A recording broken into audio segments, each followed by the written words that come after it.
bénédiction au nom de Jésus. Que la paix et la grâce soient avec nous. Je veux t'inviter à ouvrir ta Bible dans le livre de 1 Samuel. 1 Samuel en son chapitre 17. 1 Samuel en son chapitre 17. Nous lisons à partir du verset... Nous lisons à partir du verset 27. Ou allons-y à partir du verset 28 plutôt. 1 Samuel 17 à partir du verset 28. 1 Samuel 17 à partir du verset 28. On se tient debout, on honore la parole de Dieu. Je lis. Eliab, son frère aîné, oui, qu'il avait entendu parler à ses hommes, oui, fut enflammé de colère contre David. Et il dit: pourquoi es-tu descendu? Et à qui as-tu laissé ce peu de brebis dans le désert? Je connais ton orgueil et la malice de ton cœur. C'est pour voir la bataille que tu es descendu. Verset 29, David répondit: qu'ai-je donc fait? Ne puis-je pas parler ainsi? Et il se détourna de lui pour s'adresser à un autre et fit les mêmes questions. Le peuple lui répondit comme la première fois. Lorsqu'on eut entendu les paroles prononcées par David, on les répéta devant Saül, qui le fit chercher. David dit à Saül: que personne ne se décourage à cause de ce Philistin. Ton serviteur ira se battre avec lui. Ton serviteur ira se battre avec lui. Saül lui dit: tu ne peux pas aller te battre avec ce Philistin. Tu ne peux pas aller te battre avec ce Philistin. Car tu es un enfant. Oui. Et il est un homme de guerre dès sa jeunesse. Oui. David lui dit: je courrai après lui, je le frapperai et j'arracherai les brebis de sa gueule. S'il se dressa contre moi, je le sais. David dit à Saül, ton serviteur faisait paître les brebis de son père, et quand un lion et un ours venaient enlever une du troupeau, je courais après lui, je le frappais et j'arrachais la brebis de sa gueule. S'il se dressa contre moi, je le saisissais par la gorge et je le frappais et je le tuais. C'est ainsi que ton serviteur a terrassé le lion et l'ours, et il en sera de même de ce Philistin, de cet incirconcis, comme de l'un d'eux, car il a insulté l'armée du Dieu vivant. Alléluia. Amen. Assieds-toi dans la présence de Dieu. Aujourd'hui, nous sommes dans un monde, et ce monde demande, depuis le livre de Genèse, un discernement. Quelqu'un dit discernement. Je prends le livre de Samuel chapitre 17 afin de l'utiliser comme prétexte dans le but de faire comprendre quelque chose que je vais enseigner pendant près de 4 vendredis. Amen. Quelqu'un dit avec moi l'art de la guerre.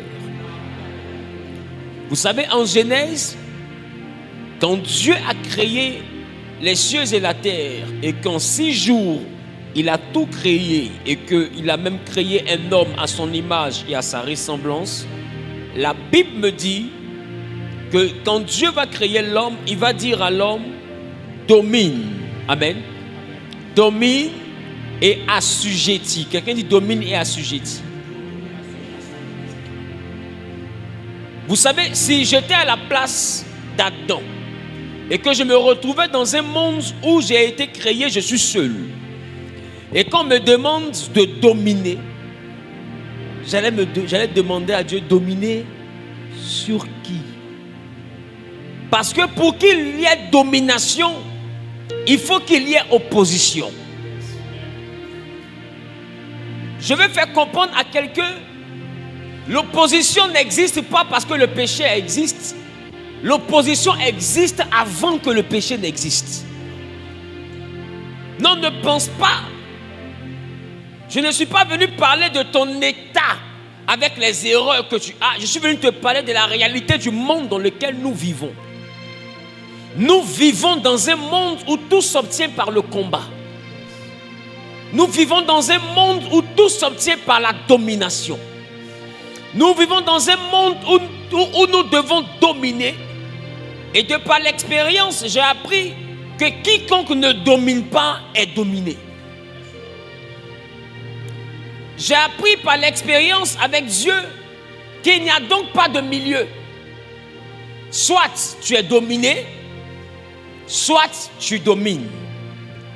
Soit tu es influencé, soit tu influences. Mais la neutralité est une chose que je n'ai pas encore eu le temps de constater dans les choses de Dieu depuis que je le prêche. J'ai donc compris, tu ne peux pas devenir qui tu dois devenir si tu ne sais pas mener une bataille. Voici un homme qui s'est retrouvé dans un jardin, on lui a dit domine, et puis il se retrouve nu avec sa femme et il commence à manger les fruits du jardin. Et pour lui, il néglige le combat, il néglige, tu sais, Dieu est le concepteur des langues.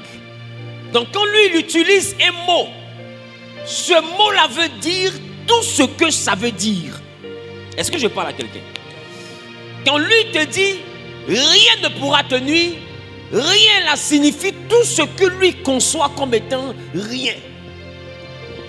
Donc si lui te dit domine, c'est parce qu'il sait qu'il y a adversité. Et les deux se retrouvent dans le jardin en train de vivre comme des personnes à qui on n'a pas dit domine.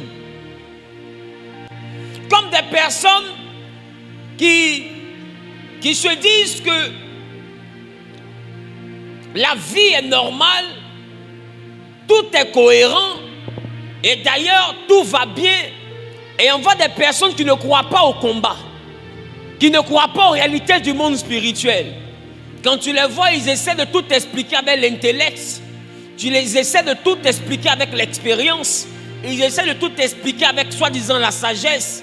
Mais j'ai envie de te dire, nous sommes dans un monde où tout s'obtient sur la base du combat. Quelqu'un dit le combat.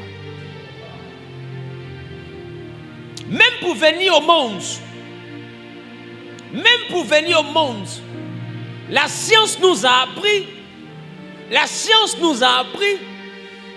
que lorsque la semence est relâchée dans l'entraille d'une femme, ce sont des millions et des millions d'individus qui se mettent à courir dans le but de féconder. Mais il y a un seul élément, une seule semence qui sera capable de devenir le fœtus. Et quand cette semence-là entre au niveau de l'ovule, bizarrement, les autres semences meurent. C'est pas ça? C'est pas ça? Ça veut dire que tu ne peux pas venir sur cette terre si tu n'as remporté aucune bataille. Je reprends. Personne ne vient sur cette terre sans préalablement avoir remporté une bataille. Le combat et la victoire sont à l'origine de ta présence sur la terre. Tu ne peux pas être sur la terre si tu es un défaitiste. Tu ne peux pas être sur la terre si tu es un perdant. Les perdants n'ont pas vu le jour. Voilà pourquoi la Bible dit que ceux que Dieu a connus d'avance. Parce que dans le sein de la mer, il y a beau avoir des millions d'individus, mais il y a un seul que Dieu a connu d'avance. Alors si tu viens sur la terre, il faut comprendre que tu es venu d'abord avec l'identité de vainqueur. Si la bataille a commencé depuis le sein de ta mère, alors j'ai envie de te dire qu'en réalité ce n'était que la répétition du monde dans lequel tu allais aller. Parce que Dieu sait que dans le monde où il va t'envoyer, il faut que tu sois un élément solide. Alors pour se rassurer de ta solidité, le combat commence depuis là-bas, afin que tu lui montres combien de fois tu es capable de te battre. Et quand il voit combien de fois tu es capable de te battre, alors il décide de t'envoyer sur la terre. Parce que ne vivent sur la terre que ceux qui savent se battre.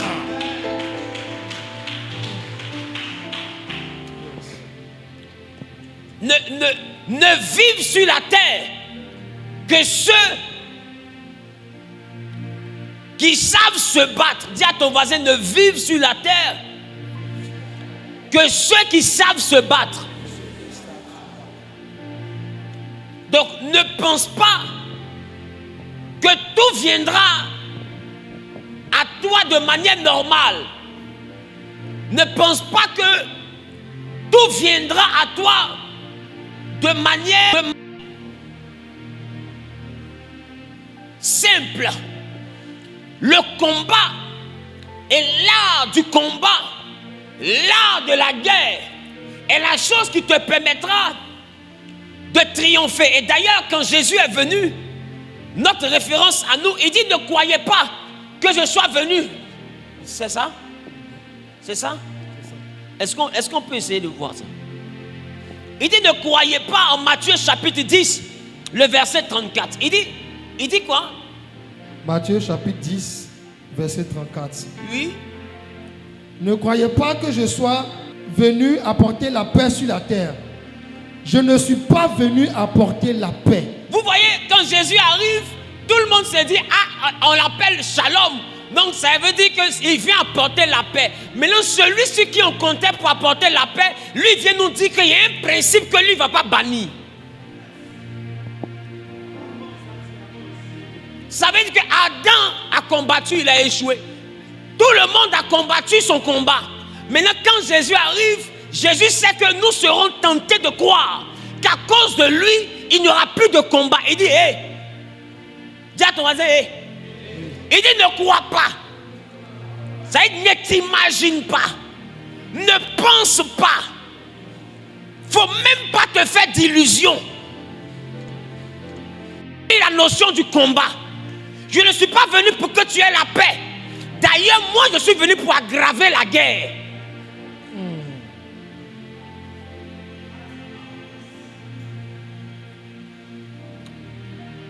Tu sais, maman, majoritairement, peut-être que je me trompe, mais un enfant qui n'apporte pas la paix apporte le trouble. Quand on dit cet enfant-là ne m'accorde pas de paix, ça veut dire quoi?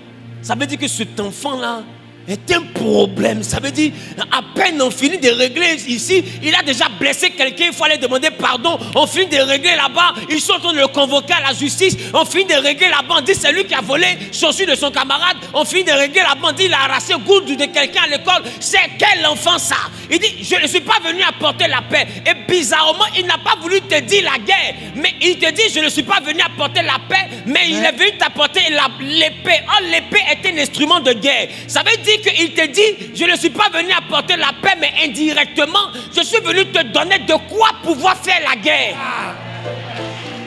Ça veut dire que Jésus ne bannit pas la guerre. Yes. D'ailleurs, dans la dimension de la guerre, Jésus est celui-là qui est notre instrumentier en termes d'armes.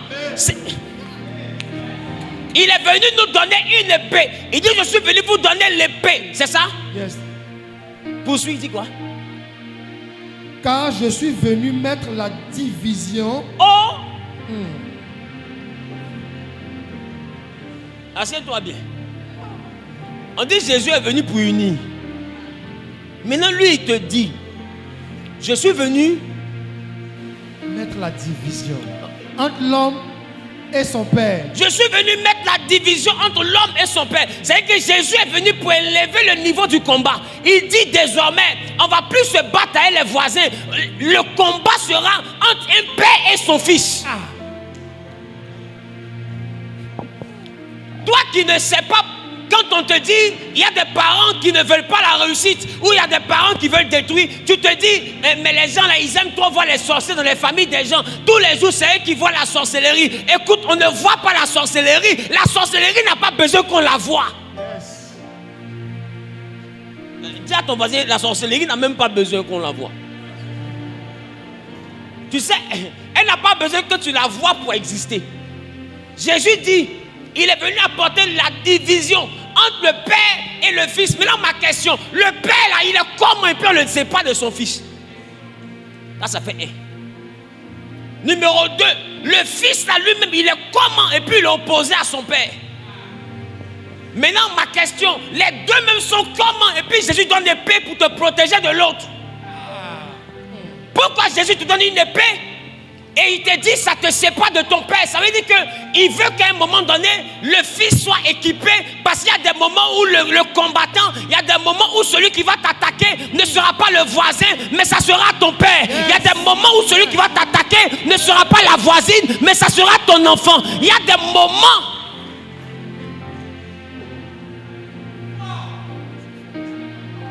Il y a des moments dans la vie où la personne qui t'a allaité est la personne qui souhaite ta mort.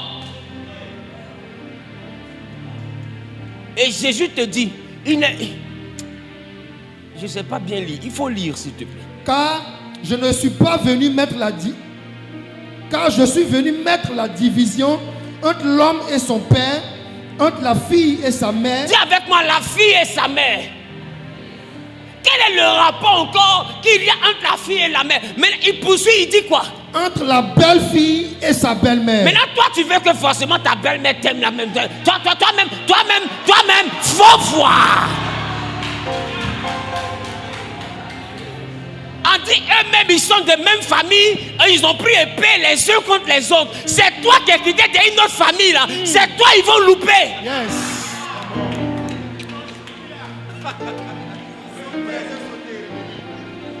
On ne cherche pas l'amour de la belle famille, on cherche à respecter la belle famille. Et on cherche l'amour de celui qui t'a marié. Si ta belle famille doit t'aimer avant qu'il te marie, alors tu n'es pas sa femme, tu es la femme de sa famille. Ah, non, quelqu'un ne m'a pas compris.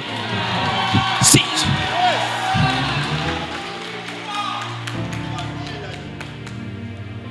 Tu dois les respecter. Mais ils ne sont pas obligés de t'aimer. Ce qui est dit là, c'est compliqué. Parce que tu n'es pas leur choix. Voilà pourquoi, quand on vient faire ta dot, on te demande toujours, le monsieur là, est-ce que tu veux le suivre? C'est toi qui veux.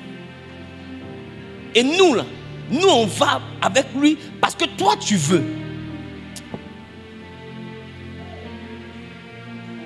Donc, cette histoire de belle-mère,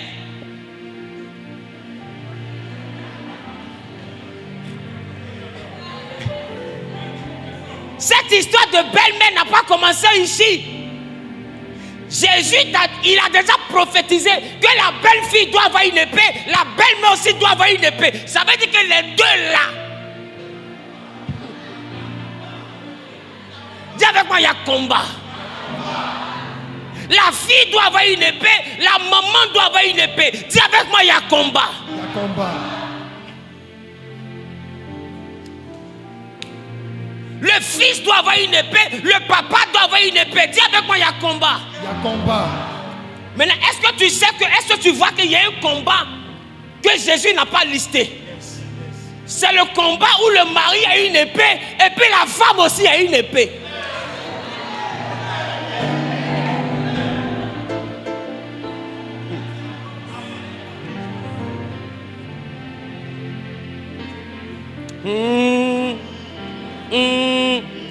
Ce genre de combat, on ne les mène pas vers la stratégie. Parce que ce genre de combat, il ne peut pas te donner une épée parce que c'est comme si tu te battais avec toi-même.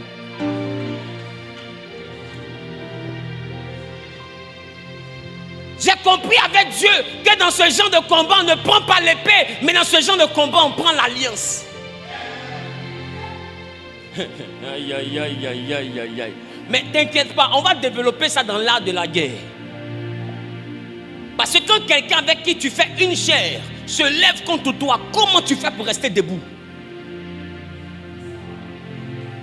Parce que si je fais une chair avec toi, alors tu n'as pas besoin de me faucher pour me faire tomber.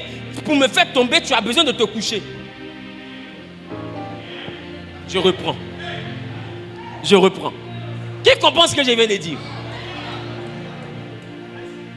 Non, qui comprend ce que je viens de dire? Si je fais une chair avec toi, si je fais une chair avec une personne, je refuse ça. Si je fais une chair avec une personne, quitte là-bas aussi. C'est quel problème vous avez? Bon, je parle ici. Si je fais une chair avec une personne, ça veut dire que la personne c'est moi et moi c'est la personne. Non, la personne n'a pas besoin de me faucher. Pour que je tombe, la personne a besoin de se coucher. Parce que si la personne se couche, c'est moi qui suis couché.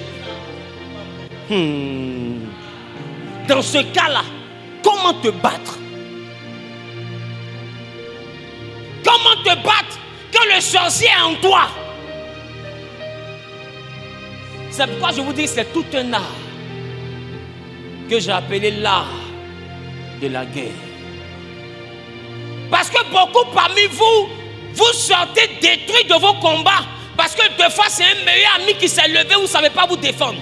Deux fois c'est un fiancé qui s'est levé, vous ne savez pas vous défendre. Deux fois c'est un mari, une femme qui s'est levé, vous ne savez pas vous défendre. Deux fois c'est la famille qui s'est levée, vous ne savez pas vous défendre. Il termine le verset en disant et l'homme aura pour ennemi les gens de sa propre maison. Bon, allons à la maison. Ça veut dire que on a parlé de père, on a parlé de fils, on a parlé de mère, on a parlé de fille, on a parlé de belle famille, c'est dans la dimension du mariage. Maintenant il dit, l'homme aura pour ennemi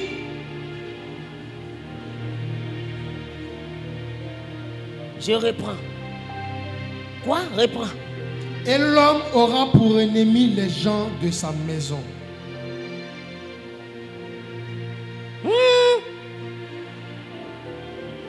C'est où on s'en va?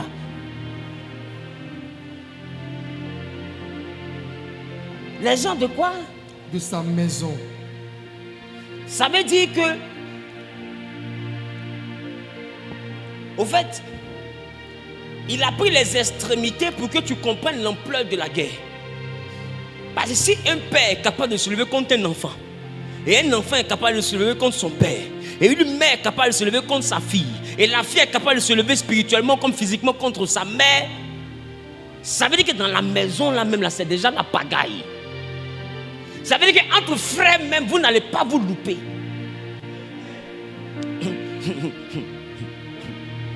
C'est pourquoi j'ai envie de te dire, il faut bien écouter le langage de celui que tu appelles ton frère. Parce que quand quelqu'un dans l'art de la guerre commence à t'appeler ton demi-frère, il faut comprendre qu'il t'a déjà dit, si tu es son frère à moitié, l'autre moitié là, tu es son qui?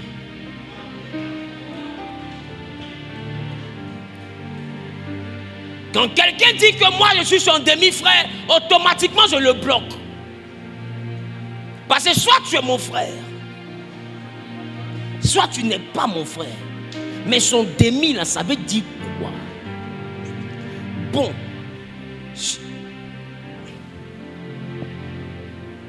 Voici la bouteille. Si tu es mon frère à moitié, l'autre moitié là, tu es qui?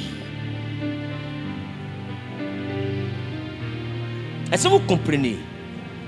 Soit tu es mon frère, ou tu n'es pas mon frère. Et c'est là que vous voyez que dans des familles, les gens cèdent par rapport à même père, même mère. Parce qu'en réalité, et dans les familles, les gens font la rivalité. Qui va réussir? Quel groupe va réussir avant quel autre groupe? Et vous voyez que la bataille est déjà existante. Je veux vous dire, la Bible dit, Jésus te donne l'épée. Maintenant, regarde ce que la même parole de Dieu dit. Regarde. Aïe, aïe, aïe, aïe, aïe, aïe.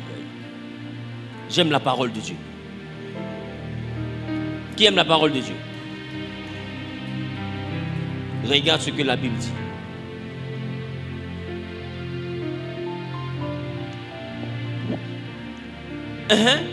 Jérémie chapitre 48, le verset 10. Jérémie 48, le verset 10. Dis à ton voisin, Jésus me donne l'épée. Jérémie. Oui. Jérémie 48, verset 10. Oui. Maudit soit celui qui fait avec négligence l'œuvre de l'Éternel. Il dit, maudit soit celui qui fait avec négligence l'œuvre de l'Éternel. C'est-à-dire que toi qui dis tu vas servir Dieu, il y a bénédiction dedans et puis il y a aussi malédiction. Mais ça, on n'est pas à ton niveau pour le moment. La suite. Maudit soit celui qui éloigne son épée du carnage. Jésus dit, il te donne épée. Maintenant, Jérémie dit, quand le carnage est là, maudit soit celui qui retient son épée. Or Jésus dit, il est venu donner l'épée pour te séparer de ton père et pour séparer de fois le père de son enfant. Et puis Jérémie dit, il y a une malédiction quand la guerre se déclenche et puis tu retiens ton épée.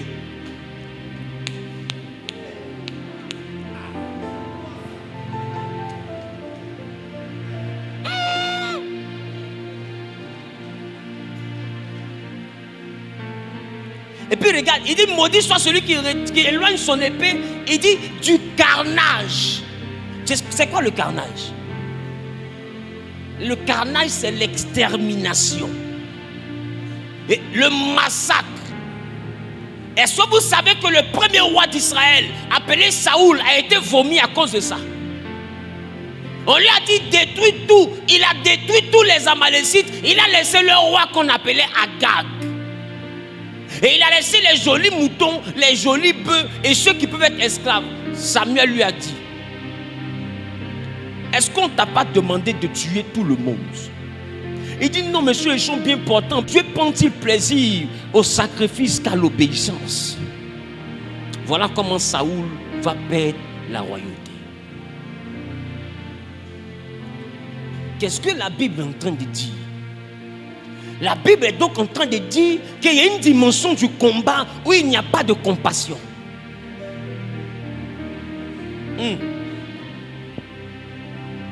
Je reprends. Dis à ton voisin, il y a une dimension du combat où il n'y a pas de compassion. La Bible dit, si j'ai l'épée et qu'il y a le carnage, il y a une malédiction qui descend sur moi si je retiens mon épée. Ça veut dire qu'au pays de gâtés. Je sais que quelqu'un est en train de se demander, mais qu'est-ce qu'il entend d'enseigner là?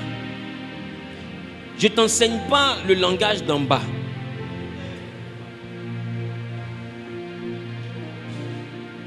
Le langage que je prêche là maintenant, c'est le langage d'en haut. Et je vais te faire comprendre que dans le langage d'en haut, tu n'as pas de père. Je reprends. Est-ce qu'on peut plonger?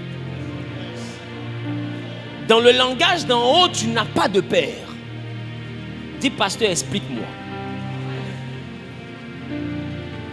En Genèse chapitre 1, quand Dieu a créé l'homme et la femme à son image, à partir du verset 26, c'est plus Dieu les a bénis, c'est pas ça? Maintenant au chapitre 2 de Genèse au verset 7, Dieu a formé un corps et l'homme devait un être vivant, c'est ça? C'est ça? C'est ça? Et la Bible dit au 7e jour, Dieu s'est reposé. Est-ce qu'au 8e jour, Dieu a créé un homme? Est-ce qu'au 9e jour, Dieu a créé encore? Est-ce qu'au 10e jour, Dieu a créé encore? Alors toi, tu as été créé le quelième jour? Donc tu as donc été créé le 6e jour. Mais le 6e jour, Dieu crée tous les hommes. Mais le même 6e jour, il forme deux hommes. Il forme une femme et il forme son mari. Donc ça veut dire qu'il y a deux hommes qui ont été formés, mais il y a tous les hommes qui ont été créés. Je reprends.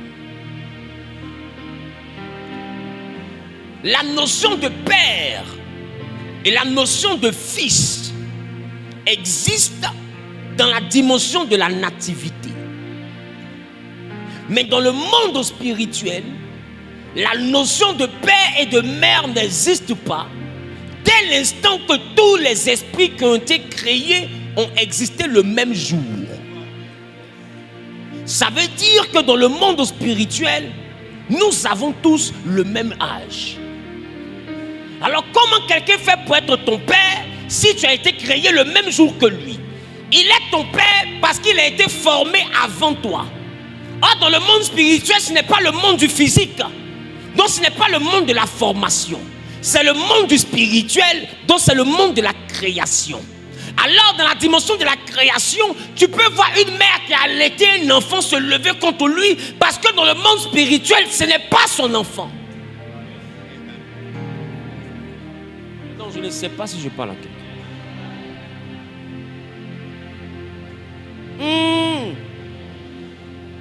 Tu peux être une femme qui met un enfant au monde, il est dans ton ventre, mais dans le monde spirituel, cet enfant peut se lever contre toi et tu peux mourir sur la table d'accouchement parce que cet enfant est d'une autre dimension.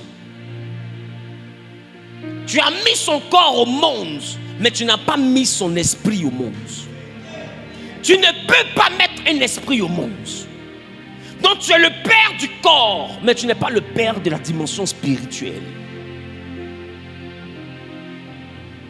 Et toi qui te demandes comment est-ce qu'un parent peut tuer son enfant, où est passé le lien maternel, où est passé l'affection de parents? Écoute-moi, dans le monde spirituel, cette affection n'existe pas. Regarde le Seigneur Jésus.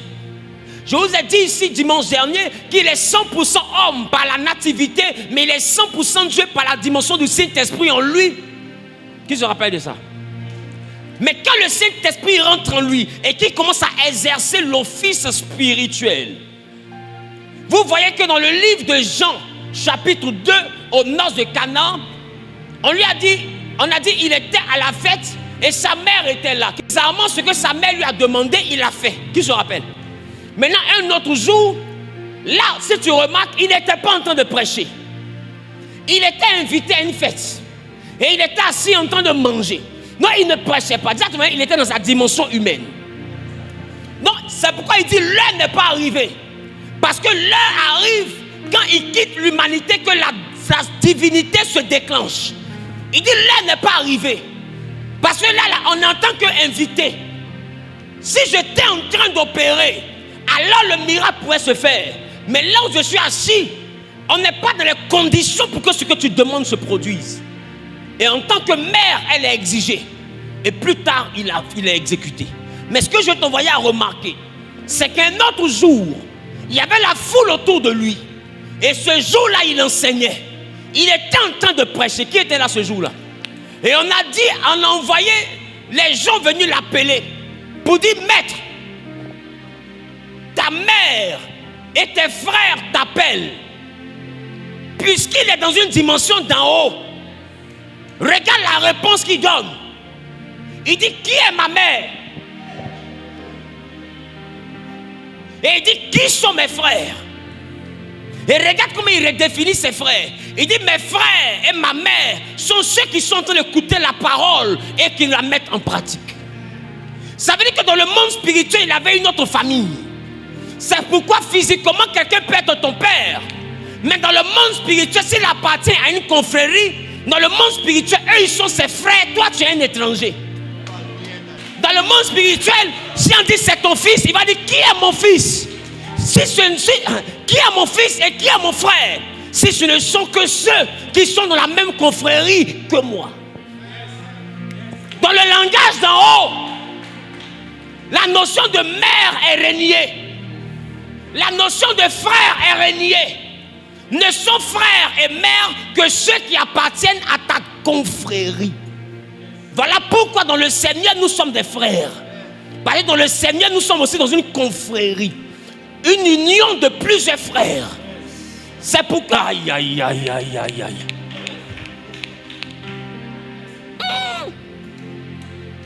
Donc ce que toi tu appelles parents, physiquement, dans la Bible, dans le langage d'en haut, on dit qui est mon père? C'est pourquoi moi j'ai dit à ma mère, tu as mis Wilfried Amagou Zahu au monde. Mais femme, attention, tu n'as jamais mis le prophète Zahu au monde. Cet esprit-là, tu le connais ni d'Adam, ni d'Ève. Ça dit que tu peux te retrouver contre moi dans le ministère et je peux te faire partir. Faut pas t'amuser. Reste dans ta dimension mère et laisse-moi dans ma dimension prophétique. Tu ne peux pas intervertir les rôles. Tu es la mère de Wilfried, mais tu n'es pas la mère du révérend Wilfried. Le révérend Wilfried et Wilfried, ça fait deux personnes.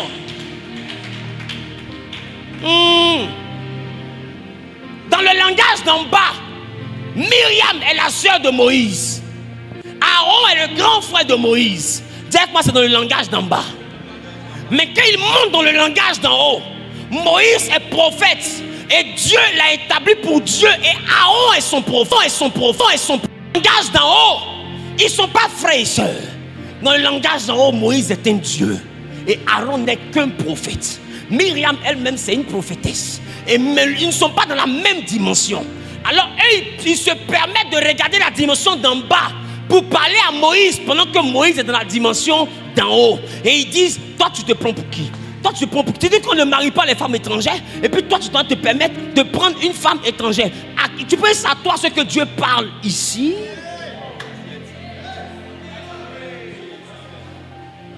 La Bible dit, sa propre grande sœur, à cause de ce qu'elle a dit, Dieu l'a frappé de lèpre. Moïse a commencé à pleurer devant Dieu. Il dit non, pas Myriam, c'est ma sœur. Dieu lui dit, comme tu as intercédé pour elle, dis-lui de s'isoler hors du camp pendant 7 jours et elle sera purifiée. Dieu voulait en découdre. Parce que dans le langage d'en haut, Moïse n'est pas son petit frère. Dans le langage d'en bas, il est son petit frère. Mais quand il monte dans la dimension du prophète Moïse, il n'est pas son petit frère. Dans la dimension esprit, l'esprit de Moïse est un esprit majeur. Il y a des esprits majeurs et des esprits mineurs. Ils n'ont pas le même esprit. Donc, il faut comprendre le langage d'en haut et le langage d'en bas. Donc, quand Jésus te donne l'épée, c'est pas dans le langage d'en haut, ton père n'est pas ton père.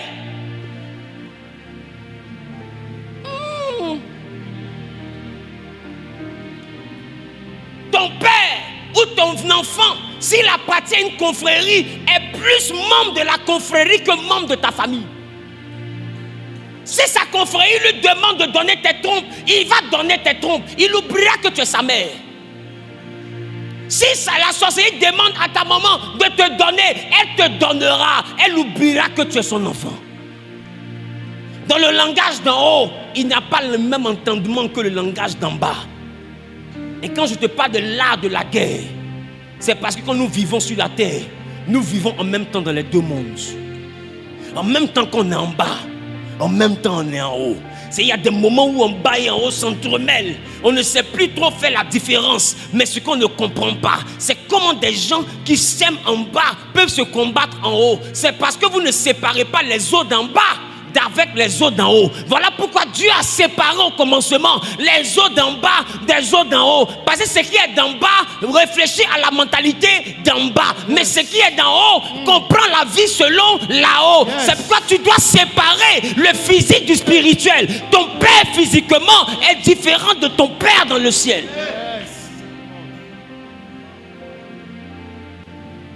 Vous pouvez être de la même famille, même être des jumeaux, et puis ne pas être du même spirituel. Dans le spirituel, vous pouvez être radicalement opposés. Or, vous ressemblez très poutré. Quelqu'un peut s'entendre avec toi, être ton meilleur ami, tu te confies à lui, il est prêt pour toi, il te prête l'argent, il se bat pour toi. Quand on veut te frapper, mais il se déshabille. Or, spirituellement, c'est à cause de lui que tu ne travailles pas. Parce que dans le langage en bas, il est solidaire à toi parce que tu es son frère en bas. Tu es son meilleur ami en bas. Mais dans le langage d'en haut, il est ton adversaire parce qu'il appartient au camp de tes ennemis. Donc dans le langage d'en bas, il accomplit son rôle de meilleur ami. Mais dans le langage d'en haut, il joue aussi son rôle de grand ennemi. Les deux mondes sont opposés. Les deux mondes ne sont pas semblables. Il te faut comprendre la différence entre les deux mondes. Et si tu comprendras l'art de la guerre. Nous sommes dans un monde où l'homme est un loup pour l'homme. Et la Bible dit que c'est David. Pour revenir à mon texte, parce que je n'étais qu'à mon introduction. Ce David, la Bible dit que cet enfant n'avait que 17 ans. Quand Saoul le regarde, il dit, tu es un enfant. Il dit, tu es un enfant. Parce qu'il a regardé l'âge. Il a regardé la taille. Saoul parlait selon quel monde? En bas ou en haut? Tu viens de comprendre. Un bon pour toi. Selon le langage d'en bas, David est le dernier d'une famille. Mais dans le langage d'en haut, quelqu'un dans le langage d'en haut.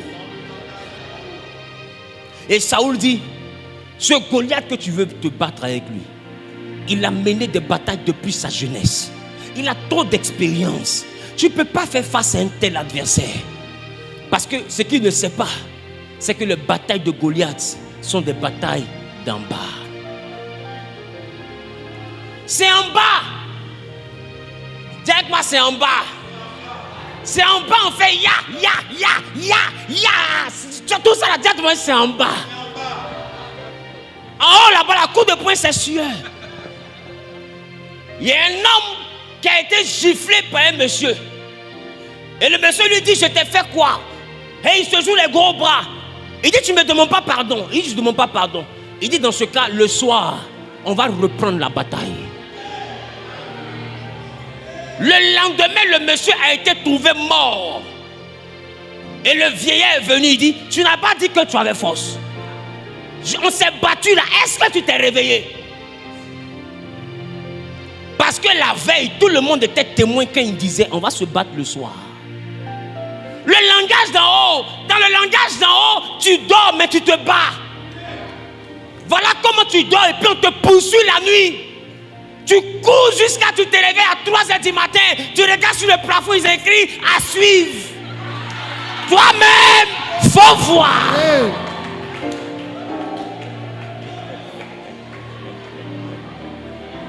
Dis avec moi le langage d'en haut. Beaucoup parmi vous, ton corps dort, mais quand tu te réveilles, tu respires, on dirait cheval de PMU. On dirait que tu as couru pendant 400 heures. Ma question, est-ce que ton corps avait bougé? Mais pourquoi tu respires? Pourquoi tu sens la fatigue? Parce que tu as couru en haut. En haut et puis en bas se mélangent. Il y a des courses que tu mènes en haut dont la fatigue te rattrape en bas. Et des fois tu te bats dans tes rêves, on te tape, tu te réveilles le matin, la trace est sur toi. Laisse-moi te dire, dans le langage d'en bas, David était un enfant. Mais dans le langage d'en haut, il n'était pas un enfant. Voilà pourquoi, selon l'expérience d'en bas, quand Goliath avançait, l'armée d'Israël reculait. Parce que eux, ce sont les combattants d'en bas. Or, d'en bas, personne n'a la taille de Goliath. Or, ce qu'ils oublient, Saoul est le plus grand des enfants d'Israël. Ça veut dire que Saoul, c'est la version Goliath d'Israël. Le jour où on l'a consacré, qui se rappelle de ça? La Bible, quand il s'est levé, il était plus élevé en taille que tous les enfants d'Israël. C'est pas ça?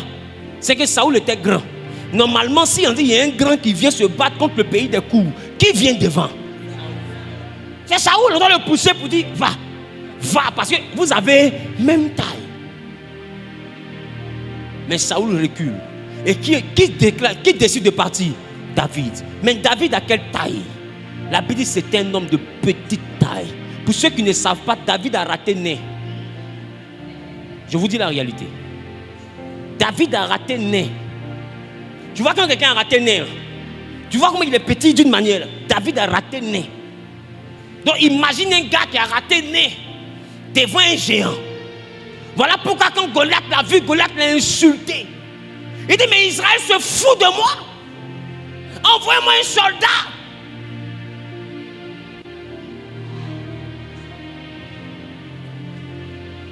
Mais lui là, c'est qui? C'est qui livre drogue à l'enfant là même? C'est qui? Ah! Petit, tout le monde peut venir se battre, mais pas toi. Tes grands frères sont où? Il dit, ils sont cachés. Ton papa est où? Il dit, il n'est pas venu. Il dit, et le roi? Il dit, il m'a donné Amu, j'ai déposé à côté. Mais pourquoi c'est toi en envoi? Et David dit à Saoul, tu viens contre moi. Dis avec moi changement de terrain. Dis avec moi changement de terrain. Parce que sur la terre il est court. Mais il dit à Goliath, tu viens contre moi avec ta taille, avec ta forme, avec ton épée, avec ta lance, avec ton bouclier. Mais moi, je viens contre toi au nom de l'Éternel des armées, le Dieu de là-haut. Je viens vers toi avec la dimension d'en haut. Quelqu'un dit d'en haut. D'en bas, je suis un enfant. D'en bas, je suis né. Mais en haut,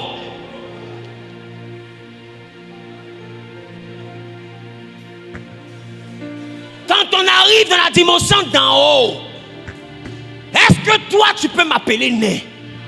C'est là que tu peux voir une petite fille au village, regarder un vieux, puis lui dire, tu te moques de moi. Et puis c'était. Parce que le vieux là, c'est pas un enfant. Non, lui là, il finit à tout coup 8000, c'est pas un bébé. Et puis quand il met à tout coup là, il ne boit pas l'eau. Ce n'est même pas un enfant. Dans la dimension en bas, la petite fille a 8 ans. Mais dans la dimension d'en haut, c'est la reine qui est là. Il connaît. Est-ce que vous voyez que le langage d'en bas et puis d'en haut, ça fait deux?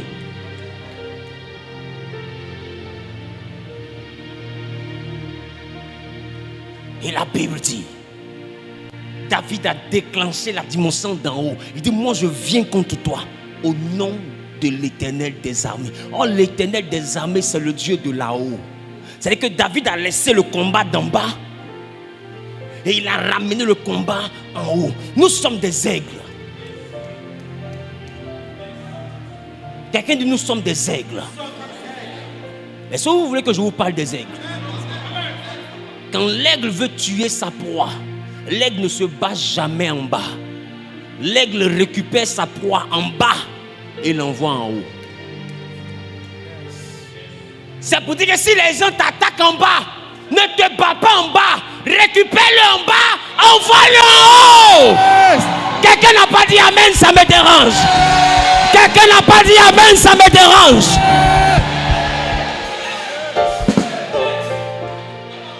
En bas, tu peux me frapper. En bas, tu peux me renvoyer. En bas, tu peux gâter mon travail. En bas, tu peux me calomnier. Mais en haut, quelqu'un dit en haut. Dis-moi, changement de territoire. C'est là que tu as l'île. Alors David s'est battu comme un aigle. Avant que le combat n'arrive, il a pris Goliath dans le monde spirituel et il l'a envoyé en haut. Goliath ne sait plus que le combat a changé. Voilà pourquoi Goliath est mort 2 fois. Vous n'avez jamais lu ça dans la Bible, mais c'est écrit. Voilà pourquoi Goliath est mort 2 fois. Venez, on va lire.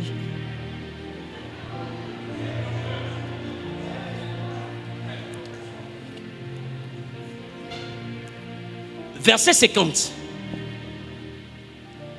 Ainsi, avec une fronde et une pierre, David fut plus fort que le Philistin. Avec une fronde et une pierre, avec lance-pierre et puis caillou, il a été plus fort que Goliath.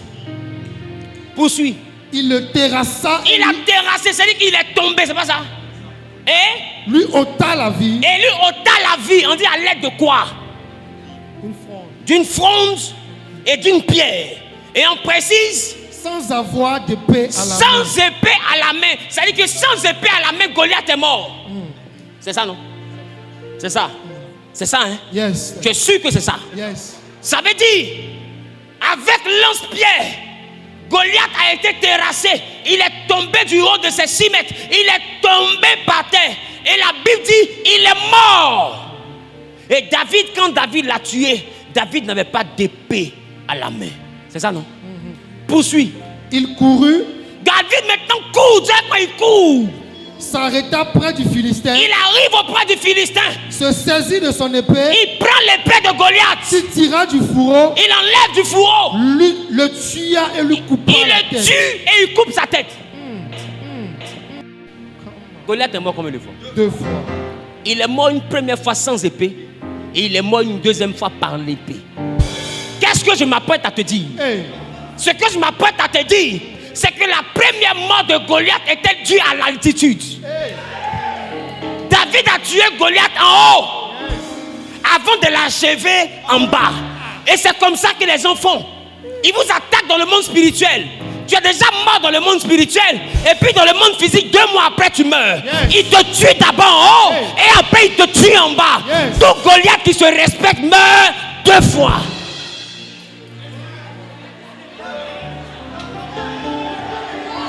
Après cette série de prédications sur l'art de la guerre, nous allons avoir des gladiateurs sans pitié. Nous allons avoir des gladiateurs sans pitié. Celui qui a dit amen au bien est propriétaire. Celui qui a dit amen au fort est propriétaire. Celui qui a dit yes est propriétaire. Ah, tu saisis la parole, c'est de toi que je parle.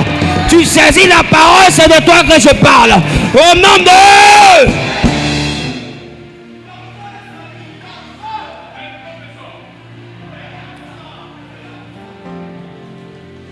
Il y a des gens qui t'attaquent en bas. Tu dois les envoyer d'abord en haut. Tu gardes son travail dans le monde spirituel. C'est depuis le monde spirituel, il est renvoyé. Et puis la semaine prochaine, on le renvoie vrai. Je dis à quelqu'un, le pouvoir t'a été donné. Vous pensez que c'est par rapport à quoi? Jésus nous a donné un accès VIP à la hauteur. Il dit à Pierre, tout ce que tu liras sur la terre sera lié dans le ciel. Tu penses c'est par rapport à quoi? Parce que Jésus sait qu'il y a des batailles qu'on mène depuis la terre, mais en haut. Parce que cette bataille, on ne peut pas la gagner en bas. Alors il te donne la capacité de travailler en bas. Et puis ça agit en haut. Arrête d'être physique. Moi, je cherche le métaphysique qui est en toi. Je cherche la dimension qui est au-delà de ton corps. Je ne suis pas venu parler à tes oreilles physiques ni à ton corps physique. Ça ne m'intéresse pas. Ça, c'est la dimension d'en bas. On n'est pas pasteur pour éduquer les gens à être des hommes. Tu n'as pas besoin d'avoir un pasteur pour apprendre à être un homme. Si tu es un homme de Dieu, c'est pour apprendre à être un esprit. C'est la dimension spirituelle en toi que l'homme de Dieu vient réveiller. Il ne vient pas réveiller la version humaine. Il vient réveiller la version spirituelle. C'est pourquoi d'autres sont dans les forêts sacrées pour apprendre à réveiller leur dimension spirituelle. Quand nous aussi on vient à l'église, c'est afin d'avoir une vie spirituelle. Mais le problème aujourd'hui, c'est que les chrétiens ont résumé la vie spirituelle à la prière. Quand ils ne prient plus, ils disent je ne vis pas spirituellement. La vie spirituelle n'est pas la vie de prière. La vie de prière contribue à ta vie spirituelle. Mais ta vie spirituelle n'est pas ta vie de prière.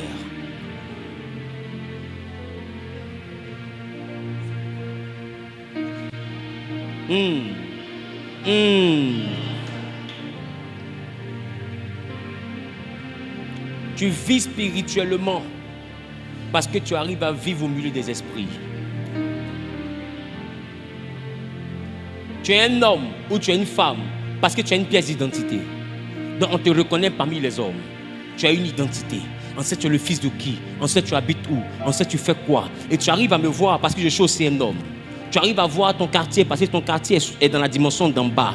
Tu arrives à voir les choses. Tu arrives à arriver chez toi, entendre quelqu'un qui te critique. Si tu es ton oreille est proche parce que tu es humain. Donc ton oreille a besoin d'une certaine distance pour entendre. Vrai ou faux? Et dans le monde spirituel, il y a aussi une vie. Et dans cette vie, tu as des oreilles spirituelles, tu as des yeux spirituels, tu as une bouche dans le monde spirituel, tu as des pieds dans le monde spirituel. Et j'ai envie de te dire, dans le monde spirituel, quand tu veux marcher, c'est trop lent. Dans le monde spirituel, on ne marche pas. Dans le monde spirituel, on vole.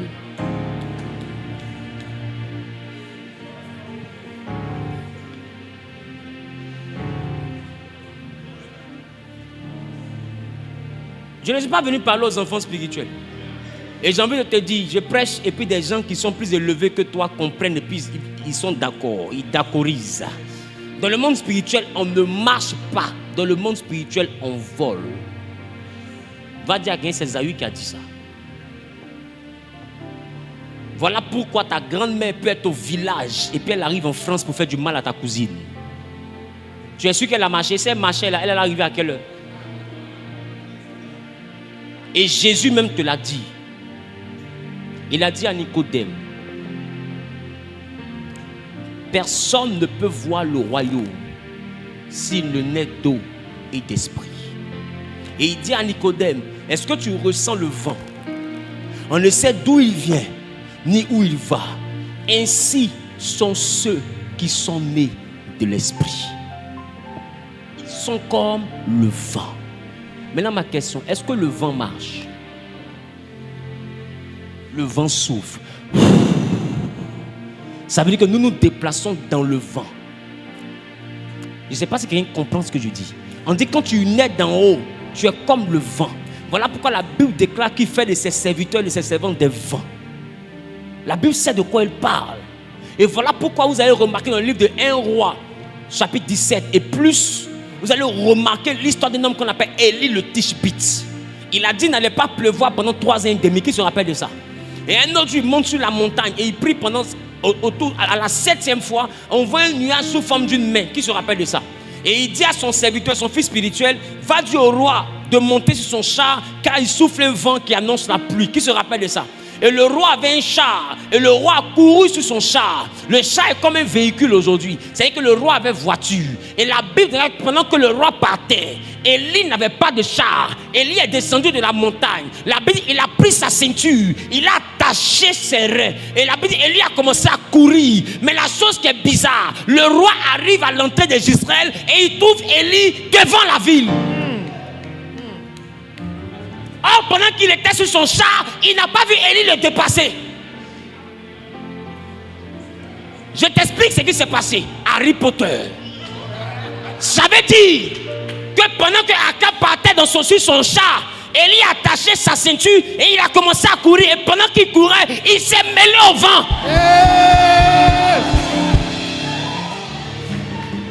Et quand Akab sentait le vent le dépasser, Élie était dans le vent.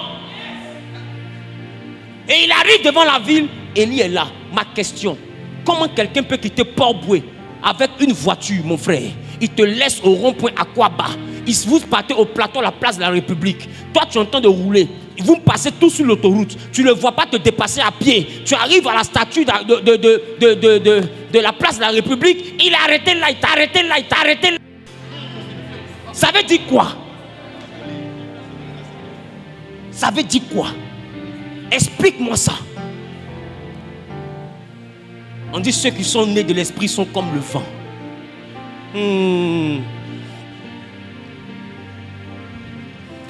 Dis prophète, explique-moi. D'ailleurs, esprit veut dire pneuma, ce qui veut dire souffle et ce qui veut dire vent.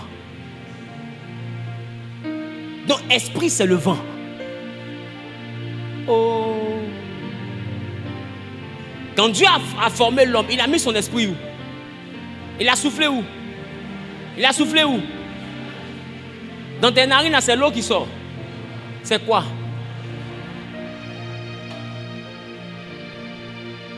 Ça veut dire que si tu veux toucher l'esprit, mets ton doigt devant les narines. Ce qui sort là, c'est ça qu'on appelle l'esprit. C'est ce que Dieu a mis dans les narines. Et il dit, mon esprit ne restera pas à jamais dans l'homme. La respiration. Donc l'homme prend son esprit, libère son esprit, reprend son esprit, libère son esprit. Et j'ai envie de te dire, c'est même pas ce mouvement que l'homme réfléchit. Parce que l'inspiration est un mouvement respiratoire.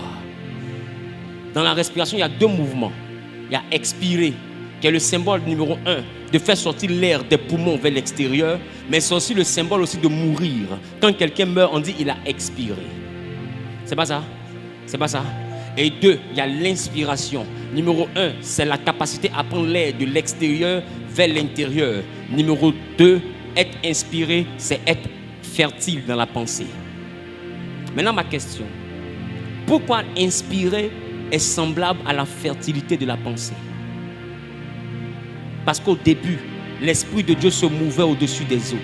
Or, Esprit parle de la pensée de Dieu. L'intelligence de Dieu se mouvait au-dessus des eaux. Cette intelligence n'a jamais cessé de se mouvoir. C'est cette intelligence-là qu'on appelle le vent. Et elle continue à souffler, même au-dessus des eaux. Elle continue à souffler partout où nous passons. Asseyez-vous bien, je suis en train de monter. Je parle le langage d'en haut. Alors j'ai envie de te dire, à chaque fois que tu expires et que tu commences à inspirer, c'est une autre portion de ce vent, mais de cet esprit, de cette intelligence de Dieu que tu récupères. Voilà pourquoi inspirer est le même mot en respiration qu'en inspiration. Parce qu'à chaque fois que je prends de l'air de l'extérieur vers l'intérieur, en réalité je prends un mouvement d'inspiration. C'est par là que s'introduisent les pensées. Et j'ai envie de vous dire, c'est par là aussi que le diable aussi met des pensées dans ta tête. Parce que tout ce qui est esprit est comme le vent. Je suis venu pour vous prêcher l'art de la guerre. On a au moins 4 vendredis. Là, je ne suis qu'à mon introduction. Donc, il ne faut pas avoir peur de l'altitude. Mais durant ces moments, je ne vais pas vous prêcher le langage d'en bas. Je vais vous prêcher le combat spirituel tel que pratiqué là-haut. Je vous ai dit que tout Goliath qui se respecte meurt 2 fois. Votre problème, c'est que vous ne savez pas que ceux qui vous attaquent physiquement vous attaquent aussi spirituellement. Ils vous attaquent sur 2 fronts. Vous devez apprendre à vous défendre. Les vendredis, je ne veux pas voir d'enfants spirituels ici. Paul a dit, il y a ce qu'on appelle le lait pour les bébés spirituels. Il y a ce qu'on appelle la nourriture solide. Ce que je vais servir là, il y a croûte dedans. Tout le monde ne mange pas le fond de la marmite. Si un enfant décide de manger le fond de la marmite, c'est qu'il a confiance à sa mâchoire. Je parle à quelqu'un. Je parle à quelqu'un. Donc, si tu penses que tu n'es pas prêt pour les choses d'en haut, rendez-vous les dimanches. Dis à ton voisin, dans ce cas, rendez-vous les dimanches. Je ne veux pas de curieux. Voilà. Parce que ta curiosité ne va pas confirmer mon ministère. Ta curiosité ne va pas infirmer mon ministère. Je reste qui je suis. Mais quand quelqu'un qui a le niveau va comprendre mon message, il va savoir ce que j'explique. C'est toi qui ne vas pas comprendre. Sinon, quelqu'un qui a le niveau va comprendre. Qu'un enfant est au CE2, quand on lui dit 2 moins 3, il te dit que c'est impossible. Parce qu'au CP2, on lui a dit, dans 3 oranges, on peut faire enlever 2 oranges. Dans ce cas, il reste 1 orange. Dans 3 bâtonnets, on peut retirer 2 bâtonnets. Donc ça fait 3 bâtonnets moins 2 bâtonnets égale 1 bâtonnet. On reprend. 3 bâtonnets moins 2 bâtonnets égale 1 bâtonnet. C'est pas ce qu'on nous a appris. Maintenant, est-ce que tu peux dire à cet élève-là que façon on t'a appris 2 moins 3? Non, 3 moins 2. Est-ce que tu sais que 2 moins 3 existe? Il va te dire c'est faux. Pourquoi? Parce que sa maîtresse lui a dit, c'est dans 3 bâtonnets, on peut enlever 2 bâtonnets. Mais dans 2 bâtonnets, on ne peut pas enlever 3 bâtonnets. C'est sa classe qui veut ça. La maîtresse n'est pas en train de lui apprendre ce qui est de son niveau. Mais plus il va avancer à l'école et qu'il va monter dans les grades, dans les classes, 5e, 6e, etc. Il va passer des examens, il va avoir des examens, il sera grand. Un matin, on va lui dire 2 moins 3 égale moins 1. Mais automatiquement, ma question, quand on lui dit ça, à qui il pense? Qui il guette? Parce que 2 fois à l'école, 2 fois il s'est trompé. Et il a écrit 1. Il dit, tu sais pas, c'était un piège. J'étais piégé. Donc depuis là qu'il voit ça, il dit, c'est un piège. Maintenant, piège l'anti égale moins 1. Mais c'est que les 0 elle m'a donné, elle va me rembourser. Est-ce que je parle à quelqu'un? Tout dépend du niveau. Tout dépend du niveau. Élisée était assis et il a dit à Géasi, quand tu allais derrière Naaman l'Assyrien, mon esprit n'était pas loin de toi. Et Géasi n'a pas vu Élisée, mais ce qu'il ne sait pas, là où le vent bouge, prie, peu à prie. C'est pourquoi vous ne comprenez pas comment quelqu'un fait pour quitter l'Afrique, pour aller opérer aux États-Unis. Tant qu'il y a le vent dans un endroit, un esprit peut se déplacer dans cet endroit. Parce que l'esprit s'entremêle au vent. Est-ce que je parle à quelqu'un? Et c'est parce que Dieu est esprit que vous avez remarqué que dans l'Ancien Testament, ce qu'on donnait à Dieu, on brûlait. Parce que brûler un animal, c'est la seule manière de transformer cet animal et de permettre à cet animal de devenir le vent. Parce que quand je brûle un animal, il devient la fumée. Et la fumée là se mélange au vent. Donc pour que Dieu mange, il faut que la nourriture qu'on lui sert ait la même forme que lui.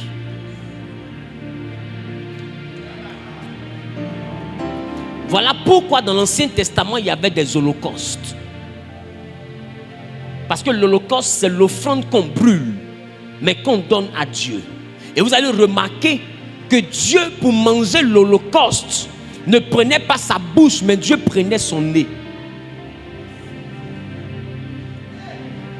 Je ne parle pas aux enfants. C'est pourquoi remarquez la Bible. Quand Noé est sorti de l'arche, qui était là? Noé a fait un sacrifice. Qui se rappelle de ça? Et Dieu a agréé le sacrifice. Qui se rappelle de ça? Mais qu'est-ce que Dieu a dit? Il dit, quelle est cette odeur agréable? Une odeur ne se mange pas. Une odeur se sent. Ça veut dire que quand Dieu a senti l'odeur, c'est comme s'il a mangé le sacrifice. Et il a dit maintenant à Noé, je jure que plus jamais je vais détruire la terre. Pourquoi? Parce que l'offrande de Noé était une odeur agréable. Voilà pourquoi on dit que notre offrande soit comme un parfum de bonne odeur. Parce qu'un parfum se sent, un parfum ne se mange pas. Et toute offrande devant Dieu a l'odeur d'un parfum et a la forme d'une fumée. Parce que Dieu mange en sentant. C'est pourquoi quand la femme de Manoach et Manoach ont décidé de faire l'offrande à Dieu, quand il avait annoncé la naissance de Samson, l'ange leur a dit, posez l'offrande sur le rocher. Qui se rappelle de ça? Et la Bible dit, avec son bâton, il a touché l'offrande et automatiquement l'offrande a commencé à brûler. Parce que si l'offrande ne brûle pas, Dieu ne peut pas manger. Voilà pourquoi offrande et holocauste viennent du dérivé fumus, ce qui parle de parfum. Et ce qui parle aussi de fumée. Voilà pourquoi vous allez remarquer aussi que beaucoup de pratiques dans le monde spirituel demandent des parfums. Les gens, pour vous envoûter, mettent des parfums. Ils utilisent des senteurs. Parce que pour que l'envoûtement contamine ton intérieur, ton esprit sort et entre, mais par une porte, les narines. Si Dieu mange par le nez, c'est que ta dimension Dieu en toi mange aussi par le nez. Voilà pourquoi, par le parfum, une femme qui n'aime pas un homme peut commencer à l'aimer. Parce que simplement en sentant le parfum qui est envoûté, l'envoûtement entre en elle. Elle n'a pas besoin de manger la nourriture, elle a besoin de sentir. Et quand elle sent, elle se rassasie de l'incantation, elle se rassasie de ce qu'il a dit. Et ce qu'il a dit, c'est qu'elle doit l'aimer. Automatiquement, elle est remplie d'amour pour lui. Comment l'amour a fait pour rentrer en elle? Par le nez. Je vais vous apprendre à vous battre selon le combat d'en haut. Je ne veux pas d'enfants spirituels. Parce que je vais prêcher, ce n'est pas pour les enfants spirituels. Je parle à quelqu'un, dis avec moi le langage d'en haut. Et c'est ce que Jésus a dit à Nicodème. Il dit, tu es docteur de la loi. Et je te parle encore des choses d'en bas. Et tu ne comprends pas. Et si je te parle des choses d'en haut, on va faire comment? Et on voit des chrétiens, tu leur parles des choses d'en haut. Et puis ils te demandent,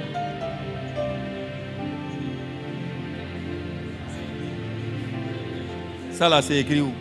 Ça là, c'est écrit où? Ce que tu dis là, qu'est-ce qui prouve? Mon ami, écoute-moi bien. On peut discuter sur ce qui est écrit, mais on ne peut jamais discuter sur ce que j'ai vécu. Jamais. Maintenant, ma question. Quand les sorciers transforment quelqu'un en poulet ou en mouton, c'est écrit où? Quand eux-mêmes ils confessent pour dire on l'avait transformé en mouton, moi j'ai pris la tête, l'autre a dit j'ai pris la cuisse, l'autre a dit non j'ai pris le dos. C'était écrit où? Dans quel verset c'est écrit qu'on transforme l'homme en mouton pour le manger? Mais est-ce que parce que ce n'est pas écrit, donc ce n'est pas été fait? Le monde spirituel, laissez-moi vous choquer. Et au-delà de ce qui est écrit. Qui est choqué? Tu as raison. Maintenant ma question. Quand tu prends la Bible, donne-moi un seul verset où c'est écrit esprit humain de sorcellerie. Mais est-ce que parce qu'on n'a pas écrit cela de Genèse à Apocalypse, ça veut dire que l'esprit humain n'existe pas? Donne-moi un seul verset où c'est écrit clairement sirène des eaux. Tu ne trouveras jamais. J'ai lu Genèse jusqu'à Apocalypse et Apocalypse jusqu'à Genèse. Je n'ai pas vu sirène des eaux. On utilise des figures, la grande prostituée, etc., pour essayer d'expliquer la sirène des eaux. Sinon, elle-même n'est pas écrite dans la Bible. Donne-moi un seul endroit où c'est écrit démon guerrier. Mais est-ce que sous tous ces démons, est-ce qu'on ne les trouve pas dans nos vies? Est-ce qu'on ne les trouve pas dans nos églises? Est-ce qu'on ne les trouve pas dans la vie des frères et sœurs? Ma question, c'était écrit où? Donc attends le jour où la Bible dit démon guerrier, tu vas venir le chasser. La Bible n'a pas présenté le monde spirituel. Le monde spirituel est tellement vaste que j'ai envie de te dire, le monde spirituel ne s'écrit pas. Le monde spirituel se vit. On ne peut pas t'écrire le monde spirituel. Tu ne peux que vivre. Tu ne peux que vivre. Il y a des gens qui sont ici. De fois, tu es en train de faire la sieste. Tu vois quelqu'un rentrer dans ta maison. Il s'arrête à côté de toi. Tu ne peux plus bouger. Même pour parler, tu ne peux pas. Tourner ta tête, tu ne peux pas. Tes yeux sont bloqués et tu le vois, tu ne vois pas sa tête. Qui remarque ça? Tu ne vois jamais son visage. Tu vois son habit. C'est un esprit, mais regarde sa vibration. Tu sais pourquoi tu es bloqué? Parce que chaque esprit se balade avec ce qu'on appelle la gloire. Dans le monde spirituel, la force des esprits est appelée la gloire. Or, la gloire parle de cabote. Et cabote parle du poids. Voilà pourquoi dans vos villages, on dit, entre sorciers, ils se disent, lui là, il ne pèse pas. Il n'est pas lourd. Mais pourquoi ils disent qu'il n'est pas lourd? Pendant qu'ils n'ont jamais lu la Bible. Or, la Bible parle de cabote. Ce qui signifie ce qui est lourd. Et quand ils essaient de tester quelqu'un, on dit qu'il n'est pas lourd. Ça veut dire qu'il n'a pas la gloire. Sa gloire n'est pas grande. Il n'a pas la puissance. Ma question, qui a appris ça aux vieux du village? Cet esprit qui a arrêté sur toi, qui te bloque, il est écrit où? Mais remarque, tu veux crier, ça ne sort pas. Et tu te débats pour dire Jésus, c'est compliqué. Mais dès que Jésus sort,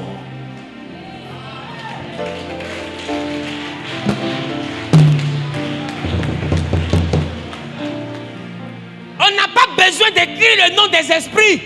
Le nom de Jésus qu'on a écrit là est suffisant pour le monde spirituel. Yes. Donc quand j'aurai mes expériences spirituelles, je pourrais dire au nom de Jésus, et les esprits, peu importe leur nom, peu importe leur puissance, vont fuir parce que le nom de Jésus est le nom qui est élevé au-dessus de tout ce qui peut être nommé. Donc Jésus n'a plus besoin de te dire tout ce qui est dans le monde spirituel. Il a juste besoin de te dire, afin qu'au nom de Jésus, tous genoux fléchissent. Dis à ton voisin, point à la ligne. Dans le monde spirituel ne s'écrit pas, le monde spirituel se vit. Voilà pourquoi dans la Bible, on a écrit le nom qui peut t'aider dans le monde spirituel. C'est ce nom-là qui est utile. Et ce nom-là, c'est Jésus. Et il t'a montré la puissance avec laquelle tu vas agir dans le monde spirituel. C'est cette puissance-là qui vient du Saint-Esprit. Donc Jésus plus le Saint-Esprit. Peu importe l'expérience spirituelle que tu vis, quand tu dis au nom de Jésus, peu importe l'entité qui est en face de toi, elle fléchit genoux. Un point, un trait. Ça va? Rendez-vous vendredi prochain.